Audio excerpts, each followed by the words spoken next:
Hey YouTube, what's up? This is Toby with Ipsometa Commentary, bringing you another um, couple of game replays and then a deck review. So here we go. So in this first replay, it's me against a Blackwing user, and I I opened up with a decent hand, but we're gonna go step by step and break it down for you guys on what happened. So healers way decay the ill wind and goes into Monarchs Relaxing Moon.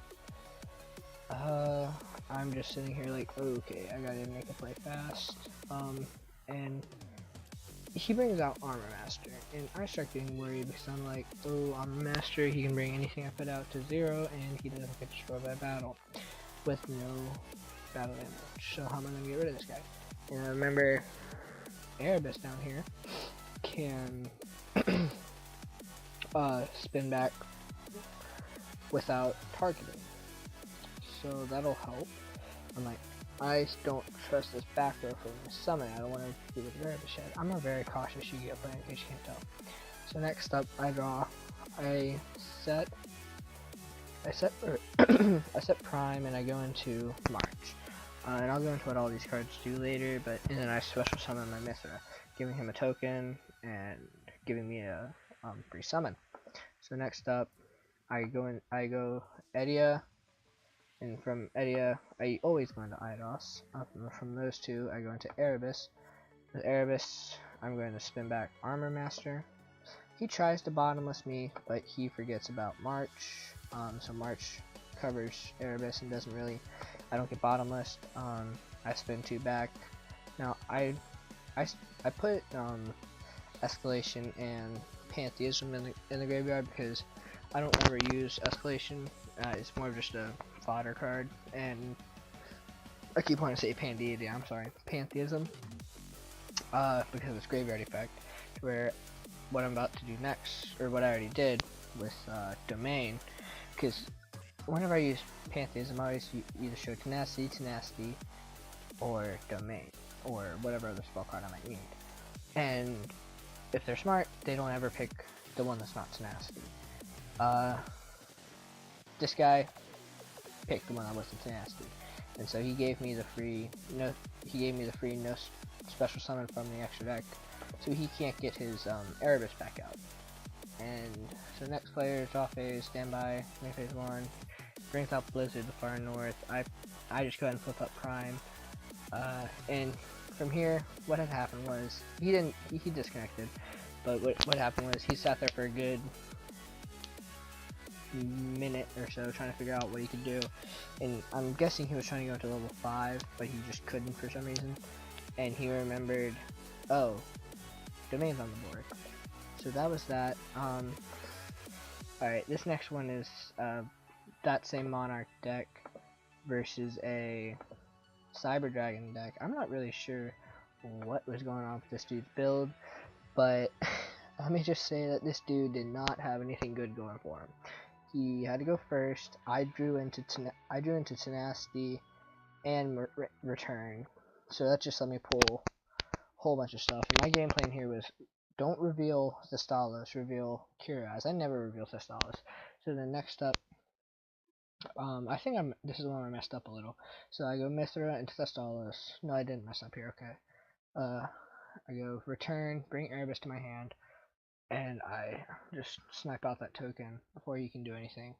And next up, he Cyber Dragons, and I go into Edia, and here I misclicked, because earlier I said I always go into Eidos, but I went into Garum instead because I misclicked and wasn't paying attention. But it still works out in the end. So with here, I have a backup plan for what I wanted to do. So go into his next turn. I'm like, okay, what can I do to still get Erebus out and get my other free summon? And I go, oh wait, I can just Eidos. And then, okay, this dude, he had a chance of winning if he could have done something to get rid of my Domain, because I had no way to get Domain back out. I have 2 more in the deck somewhere, but like I said, there wasn't any easy way for me to get it out, So he had a chance. This Dark Magician, this is me versus Monarchs versus the Dark Magician. He's the one who probably had a decent running if I didn't lock him out again, because this is like my Monarch lockdown deck. So, and you're gonna see why I call it lockdown, besides of just locking him out of the extra. So, Rhoda into Edia into Eidos for Caius, banish the Rod, deal with 1000, straight up 2400. He passes, or no, I pass. He sets, then he passes. I draw, and I go into Eidos, and he's like, "Well, I'm done." I was going to go for style points, but he didn't let me. So what I was going to do was I was just going to trib all 3, go into Obelisk, attack, and then trib all 3. I don't remember my game plan, but it involved Obelisk. I don't know that much. So okay. Alright guys, hey, sorry about that. The way the recording worked, it didn't record right for a bit, so I had to cut it out. And I had to remake this entire section. So the way this is gonna work is I'm going to go over briefly what the card does, but I'm not going to sit here and read it to you, because if I did, that would take forever. I might explain some choices, but I'm not going to go entirely into depth. Okay, so let's go. So we have 2 Erebus. Basically, you can tribute summon it using 1 tribute summon monster, spin back or ditch 2 speller traps from your deck with Monarch in the name, to shuffle back 1 card from its hand, field, or graveyard. And that's really the main effect for it. Other tribute summon using 1 tribute summon monster, ditch 2 Monarch speller traps, special summon 1 Monarch from the deck. That's about the main part of it. 2 Mobius, you pop 2 back rope, it's tribute summoned. Caius, if it's tribute summoned, target 1 card on the field and banish it. If it's a dark monster, you inflict 1000 damage. Curaz, what it does is when it's normal or special, you can target 2 cards on the field and destroy them.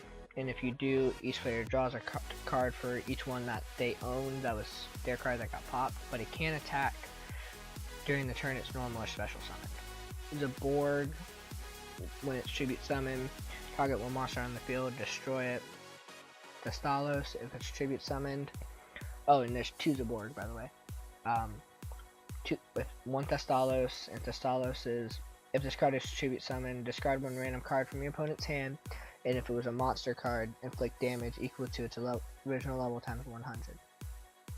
Yeah, I usually thought Thestalos is a tribute fodder card.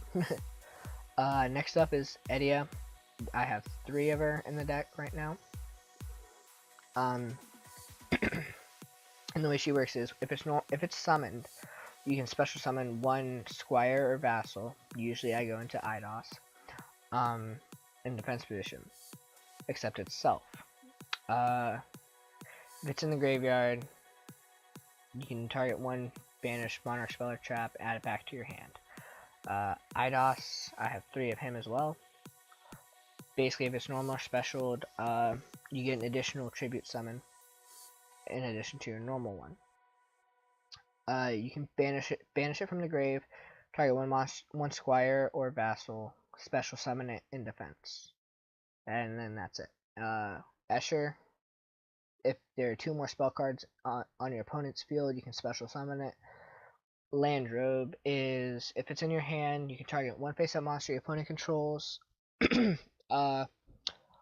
and special summon it, and if you do, change the other monster face down defense position. If it's tributed, you can target 1 Vassal or Squire in your graveyard and add it back to your hand.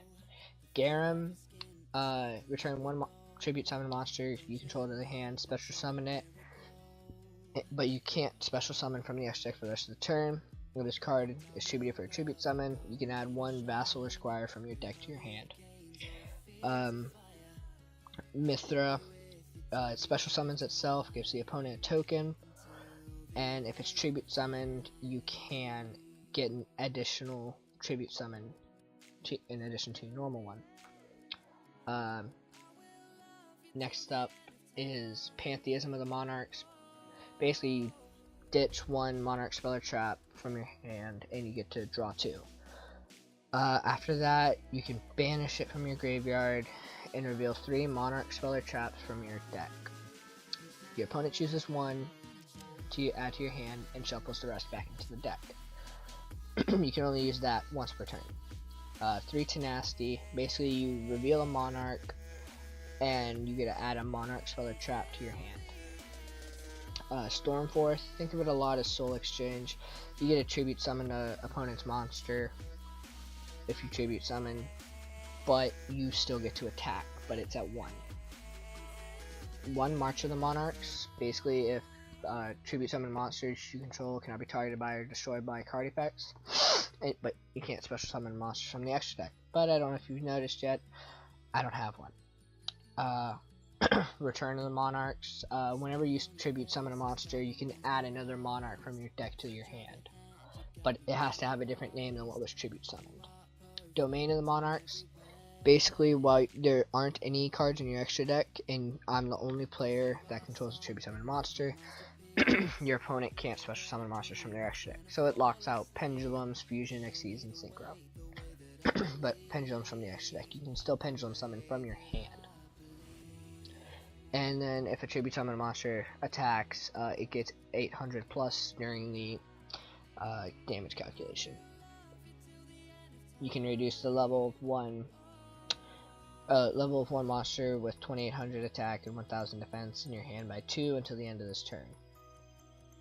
First Monarch, special summon it as a effect monster.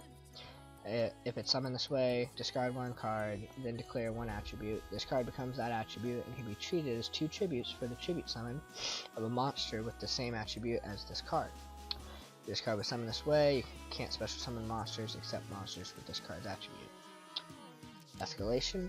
I use this a lot as tribute fodder, and basically once per turn during your opponent's main phase or your opponent's battle phase, you can immediately after this effect resolves, tribute summon 1 monster. The Monarchs Erupt. Activate this card only if you have no cards in your extra deck and control a tribute summon monster. You negate the effects of all face-up monsters on the field while they're on the field, except tribute summon monsters. During your end phase, if you control no tribute summon monsters, destroy this card. Original Monarch. Target 2 Monarch Speller Traps in your grave, shuffle them into the deck, then draw a card.